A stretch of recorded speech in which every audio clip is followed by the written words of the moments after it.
जय हिंद प्यारे बच्चों। आज सेंटअप एग्ज़ाम 2024 का पेपर आउट हो चुका है। आप देख सकते हैं यहाँ पे बहुत सारे क्वेश्चन है। आप पूरा पेपर यहाँ पे हम देखेंगे। सारे ऑब्जेक्टिव क्वेश्चन आउट हो चुका है। तो चलिए सबसे पहले देखते हैं कि पहला क्वेश्चन कौन सा पूछ रहा है। तो देखिए यहाँ पे ये दिख रहा है ना बाबू, ये पहले देख लीजिए। ये है सेकेंडरी सेंटअप एग्जामिनेशन 2024 हिंदी का पेपर है। कोड नंबर है 101। कौन सा साल का? 2024, यानी कि अभी जो कल एग्जाम होने वाला है उसी का पेपर आउट हुआ है। टोटल कितने मार्क्स? 100 मार्क्स के क्वेश्चन होंगे और यहाँ पे 100 क्वेश्चन ऑब्जेक्टिव पूछे जाएंगे और बाकी के सब्जेक्टिव क्वेश्चन पूछे जाएंगे।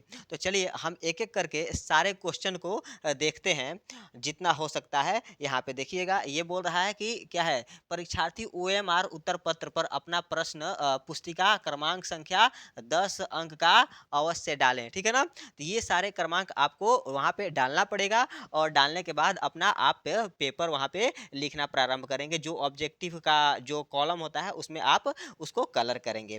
तो चलिए यहाँ पे देखिए, सबसे जो पहला क्वेश्चन है, ये क्वेश्चन पूछेगा कि भीमराव अंबेडकर की दृष्टि में लोकतंत्र के लिए क्या आवश्यक है। पहला क्वेश्चन है कि भीमराव अंबेडकर की दृष्टि में लोकतंत्र के लिए क्या आवश्यक है। तो पहला क्वेश्चन का आंसर होगा डी। यहाँ पे देख लीजिए, यहाँ पे हमारे पास ये पेपर है पर पेपर अच्छा से नहीं दिख रहा था, इसीलिए हम यहाँ पे इसको टेक्स्ट में लिख दिए हैं। ठीक है ना? तो पहला क्वेश्चन का आंसर होगा डी। लोगों में पारस्परिक श्रद्धा और सम्मान का भाव होना चाहिए। क्या? लोगों में पारस्परिक श्रद्धा और सम्मान का भावना होना चाहिए। तो पहला क्वेश्चन का ऑप्शन हो जाएगा डी। ये पहला क्वेश्चन है, ऑप्शन डी हो जाएगा। ले जाके एकदम टिक लगा देना है, सही सही। ठीक है। सेकंड क्वेश्चन जो है यहाँ पे, सेकंड क्वेश्चन देखिए यहाँ पे। सेकंड क्वेश्चन बोल रहा है कि the rise and fall of the Hindu women के लेखक कौन है। ठीक है ना? तो इसका लेखक यहाँ पे आपका हो जाएगा बाबा साहेब भीमराव अंबेडकर, यानी कि सेकंड वाले क्वेश्चन का भी आंसर होगा बाबा साहेब भीमराव अंबेडकर। ठीक है। बोल रहा है कि the rise and fall of the Hindu women. ठीक है।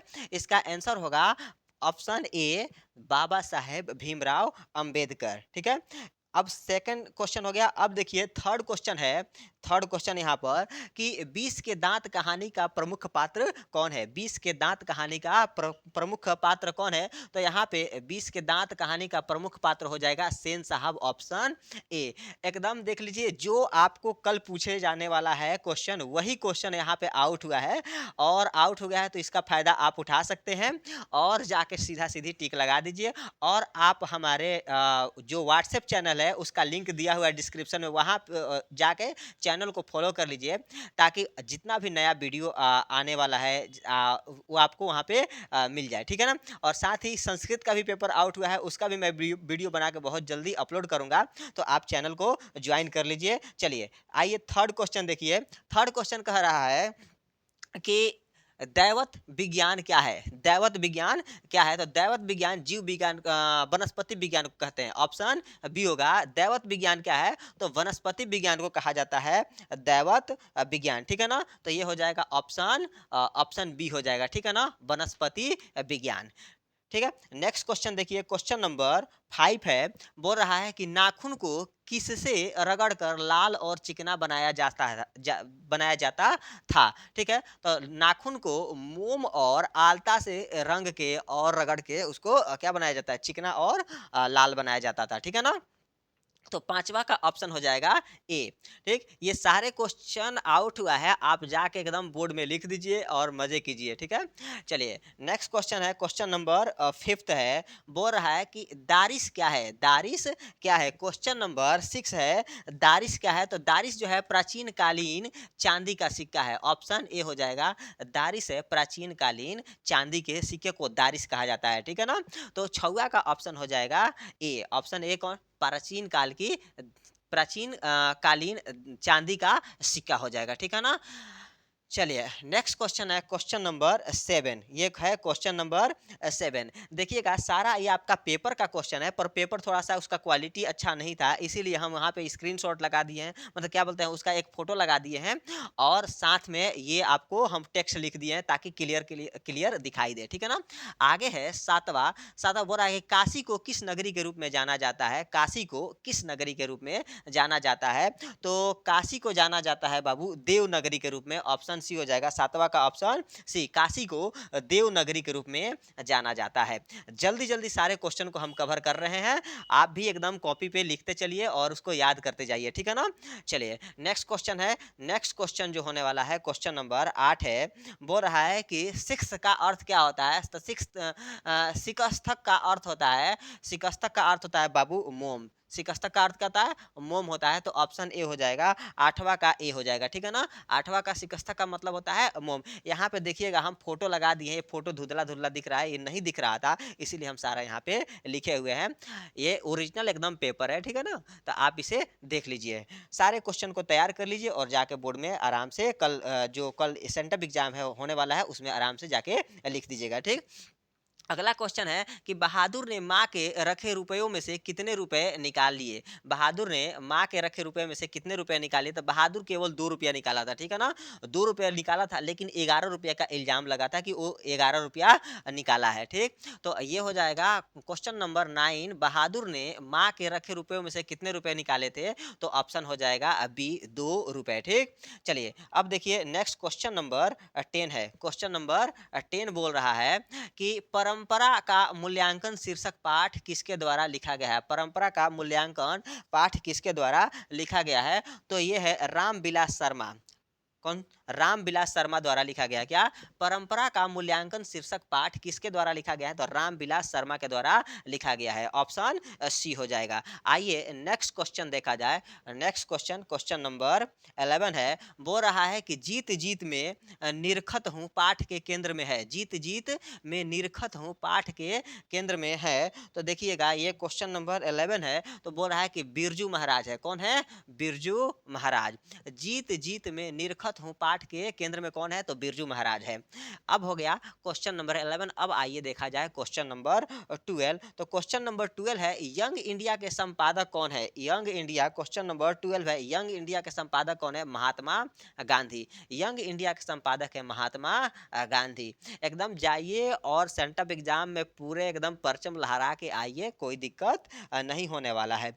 आगे देखिए क्वेश्चन नंबर 13 है कि शेक्सपियर किस भाषा के कवि हैं। तो शेक्सपियर अंग्रेजी के कवि हैं, ठीक है ना। शेक्सपियर जैसे भारत में तुलसीदास हैं, वैसे ही शेक्सपियर ही बहुत महान कवि हैं, ठीक है ना।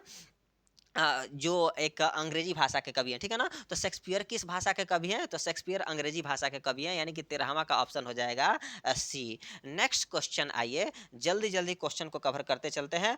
और आप लोग व्हाट्सएप चैनल ज्वाइन कर लीजिए, वहाँ पे आपको सारे विषय का जो भी वायरल पेपर होने वाला है, यानी कि जो भी पेपर लीक होगा उन सब का मैं सोल्यूशन यहाँ पे डाल दूंगा, और साथ में आपका बोर्ड का तैयारी भी करवाने वाला हूँ। तो चलिए ये हो जाएगा क्वेश्चन नंबर 14, तीसरा साक्ष्य पुस्तक किसके द्वारा लिखा गया है। क्वेश्चन नंबर 14 है, तीसरा साक्ष्य पुस्तक किसके द्वारा लिखा गया है। तो अशोक वाजपेयी के द्वारा लिखा गया, ऑप्शन ए हो जाएगा। 14 का ऑप्शन ए हो जाएगा, अशोक वाजपेयी। आइए नेक्स्ट क्वेश्चन देखा जाए, नेक्स्ट क्वेश्चन है क्वेश्चन नंबर 15, बोला कि राष्ट्रकूट शासक कहाँ के रहने वाले थे। तो राष्ट्रकूट शासक थे कर्नाटक के रहने वाले। कहाँ के, कर्नाटक के रहने वाले थे। बोल रहा है कि राष्ट्रकूट शासक कहाँ के थे। तो राष्ट्रकूट शासक थे कर्नाटक के रहने वाले। आइए ऑप्शन ये बी हो गया, 15 का ऑप्शन बी। अब आना है क्वेश्चन नंबर 16 पे। बोल रहा है कि ट का उच्चारण स्थान क्या है। तो ट का उच्चारण स्थान होता है मूर्धा। ट का आचारण स्थान यानी ट वर्ग जो होता है, ट वर्ग का उच्चारण स्थान होता है मूर्धा, ऑप्शन ए हो जाएगा। ट का उच्चारण मूर्धा, ऑप्शन ए। आइए नेक्स्ट क्वेश्चन है क्वेश्चन नंबर 17। तो क्वेश्चन नंबर 17 जो है यहाँ पे है, बोल रहा है कि नायक का सही संधि विच्छेद क्या है। तो नायक का सही संधि विच्छेद होता है न प्लस अक, न प्लस अक होता है, ये हो जाएगा, ठीक है ना। ऑप्शन बी हो जाएगा, नायक का संधि विच्छेद हो जाएगा, ऑप्शन बी। आइए अब देखा जाए क्वेश्चन नंबर 18। क्वेश्चन नंबर 18 है कि निम्न में शुद्ध शब्द क्या है। तो निम्न में जो शुद्ध शब्द है ये है वनवास। वनवास जो है शुद्ध शब्द है। तो 18 का ऑप्शन हो जाएगा सी। निम्न में कौन सा शुद्ध शब्द है। तो वनवास शब्द शुद्ध है, तो 18 का आंसर हो जाएगा सी। नेक्स्ट क्वेश्चन है क्वेश्चन नंबर 19 है, श्याम शब्द है। श्याम शब्द है, तो श्याम शब्द जो यहाँ पे है व्यक्तिवाचक संज्ञा होगा। कौन सा, व्यक्तिवाचक संज्ञा होगा श्याम शब्द, ठीक। नेक्स्ट है क्वेश्चन नंबर 20। क्वेश्चन नंबर 20 बोल रहा है कि फुटपाथ शब्द है, तो फुटपाथ शब्द क्वेश्चन नंबर 20 जो है यहाँ पे है उभय लिंग। क्या है? उभय लिंग है। फुटपाथ क्या है? तो फुटपाथ होगा उभय लिंग। तो क्वेश्चन 20 का आंसर हो जाएगा ऑप्शन सी, उभय लिंग। नेक्स्ट क्वेश्चन है क्वेश्चन नंबर 21 की तरफ बढ़ते हैं। यह है, बोल रहा है कि कर्पूर शब्द है। कर्पूर शब्द क्या है? तो बोल रहा है कर्पूर शब्द है तो तत्सम है। कर्पूर शब्द है तत्सम। क्या? कर्पूर शब्द है बाबू तत्सम। तो क्वेश्चन नंबर 21 का ऑप्शन हो जाएगा ए। नेक्स्ट क्वेश्चन है क्वेश्चन नंबर 22। क्वेश्चन नंबर 22 है, बोल रहा है कि नेता शब्द का स्त्रीलिंग रूप है। तो नेता शब्द का स्त्रीलिंग होता है नेताइन। नेता शब्द का स्त्रीलिंग रूप होता है नेताइन, यानी कि क्वेश्चन नंबर 22 का ऑप्शन हो जाएगा बी। आइए देखा जाए नेक्स्ट क्वेश्चन 23।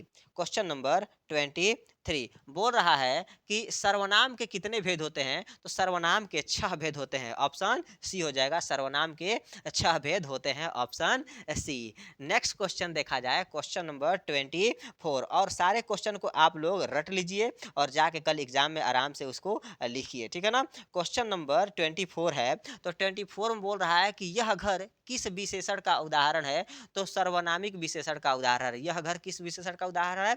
तो सर्वनामिक विशेषण का उदाहरण है। ऑप्शन हो जाएगा सी, ठीक है ना। 24 का ऑप्शन सी होगा, सर्वनामिक विशेषण। नेक्स्ट क्वेश्चन है क्वेश्चन नंबर 25।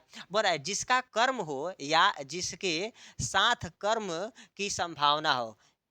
ठीक है, ये क्वेश्चन इसको बाद में थोड़ा देखते हैं। चलिए देखा जाए क्वेश्चन नंबर 26 बोल रहा है कि रसखान किस राजवंश में उत्पन्न हुए? रसखान क्वेश्चन नंबर 26 बोल रहा है कि रसखान किस राजवंश में उत्पन्न हुए? तो रसखान पठान राजवंश में उत्पन्न हुए थे। कौन से राजवंश? रसखान जो है वो पठान राजवंश में उत्पन्न हुए थे। तो क्वेश्चन नंबर 26 का ऑप्शन हो जाएगा ए।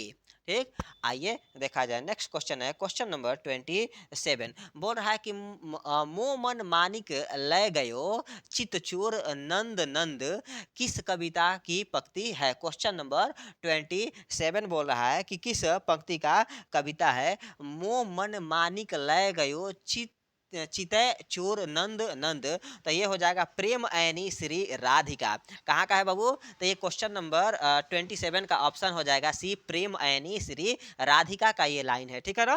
तो आइए देखा जाए नेक्स्ट क्वेश्चन, क्वेश्चन नंबर 28 बोल रहा है कि कुंवर नारायण की कविता है, इनमें से कुंवर नारायण की कौन कविता है? तो एक वृक्ष की हत्या। कुंवर नारायण द्वारा लिखित कविता है एक वृक्ष की हत्या। क्वेश्चन नंबर 28 का ऑप्शन हो जाएगा बी, एक वृक्ष की हत्या। कुंवर नारायण द्वारा लिखा गया कविता है एक वृक्ष की हत्या, ऑप्शन बी। नेक्स्ट क्वेश्चन है क्वेश्चन नंबर 29। क्वेश्चन नंबर 29 बोल रहा है कि प्रेम घन अपना आदर्श किसे मानते थे? तो भारतेंदु हरिश्चंद्र को मानते थे। प्रेम घन अपना आदर्श भारतेंदु हरिश्चंद्र को मानते थे। क्वेश्चन नंबर 29 का ऑप्शन हो जाएगा ए, प्रेम घन भारतेंदु हरिश्चंद्र को अपना आदर्श मानते थे। नेक्स्ट क्वेश्चन है क्वेश्चन नंबर 30। बोल रहा है कि लौट कर आऊंगा फिर कविता किस कवि द्वारा अनुवादित है? तो विनोद कुमार शुक्ला द्वारा अनुवादित है। लौट कर आऊंगा फिर कविता किस कवि द्वारा अनुवादित है, यानी किस कवि द्वारा उसको अनुवाद किया गया है? तो विनोद कुमार शुक्ला द्वारा अनुवाद किया गया है। तो क्वेश्चन 30 का ऑप्शन हो जाएगा ए। आइए नेक्स्ट क्वेश्चन देखा जाए क्वेश्चन नंबर 31। क्वेश्चन नंबर 31 बोल रहा है कि जीवनानंद दास किस भाषा के प्रसिद्ध कवि हैं? तो हिंदी के कवि हैं। जीवनानंद हिंदी भाषा के प्रसिद्ध कवि हैं। नेक्स्ट क्वेश्चन देखा जाए क्वेश्चन नंबर 32। तो 32 देखा जाए यहाँ पे 32 है, बोल रहा है कि आंगन के पार द्वार किस कवि की रचना है? तो सच्चिदानंद हीरानंद वात्स्यायन अज्ञेय जी का रचना है। ठीक है, आंगन के पार द्वार किस कवि की रचना है? तो ऑप्शन सी होगा, सच्चिदानंद हीरानंद वात्स्यायन अज्ञेय जी होगा, ठीक है ना। क्वेश्चन नंबर 32 का ऑप्शन सी होगा। नेक्स्ट क्वेश्चन है क्वेश्चन नंबर 33। 33 में देखिए बोला है कि मानव का रचा सूरज मानव को भाप बना बनाकर सूख गया, यह पंक्ति किस कविता की है? तो हिरोशिमा की है, ठीक है ना। हिरोशिमा पर जब बम गिरता है तो वहाँ का सब सोख लेता है, वहाँ की तहस-नहस, वहाँ प्रलय जैसा माहौल बन जाता है। तो वही उसी का चर्चा किया गया है। मानव का रचा सूरज मानव को भाप बनाकर सूख गया। बोल रहा है कि यह कविता किसके द्वारा माने यह पंक्ति कहाँ का है? तो हिरोशिमा चैप्टर का है। ऑप्शन ए हो जाएगा 33 का option A Hiroshima. Next question है क्वेश्चन नंबर 34। तो यहाँ बोल रहा है कि जनतंत्र का जन्म कविता के रचनाकार कौन है? जनतंत्र, क्वेश्चन नंबर 34 है, जनतंत्र का जन्म कविता के रचनाकार कौन है? तो रामधारी सिंह दिनकर है। कौन है? रामधारी सिंह दिनकर है जनतंत्र के जन्म का। तो क्वेश्चन नंबर 34 का ऑप्शन हो जाएगा सी, ठीक है ना, रामधारी सिंह दिनकर। नेक्स्ट क्वेश्चन आइए क्वेश्चन नंबर 35। क्वेश्चन नंबर 35 बोल रहा है कि कवि रसखान द्वारा कृष्ण भक्ति संबंधी रचनाएं प्राप्त होती है कहाँ से? तो प्रेम वाटिका से। कहाँ से प्राप्त होती है? प्रेम वाटिका, ठीक है ना, प्रेम वाटिका रसखान है, ठीक है ना। तो कवि रसखान द्वारा द्वारा कृष्ण भक्ति संबंधी रचनाएं प्राप्त होती है तो प्रेम वाटिका में, ठीक है ना। ऑप्शन हो जाएगा बी, क्वेश्चन नंबर 35 का ऑप्शन हो जाएगा बी, आंसर होगा बी, ठीक है। अब इसका नेक्स्ट जो पार्ट है वो मैं बहुत जल्दी अपलोड करने वाला हूँ। आप पहले इतने क्वेश्चन को तैयार कर लीजिए और हमारे आप व्हाट्सएप चैनल को आप ज्वाइन कर लीजिए, वहाँ पे जाके फॉलो कर लीजिए ताकि मेरा जितना भी वीडियो बने वो आपको जल्दी से जल्दी मिल सके। तब तक के लिए धन्यवाद और नेक्स्ट वीडियो का इंतजार कीजिए।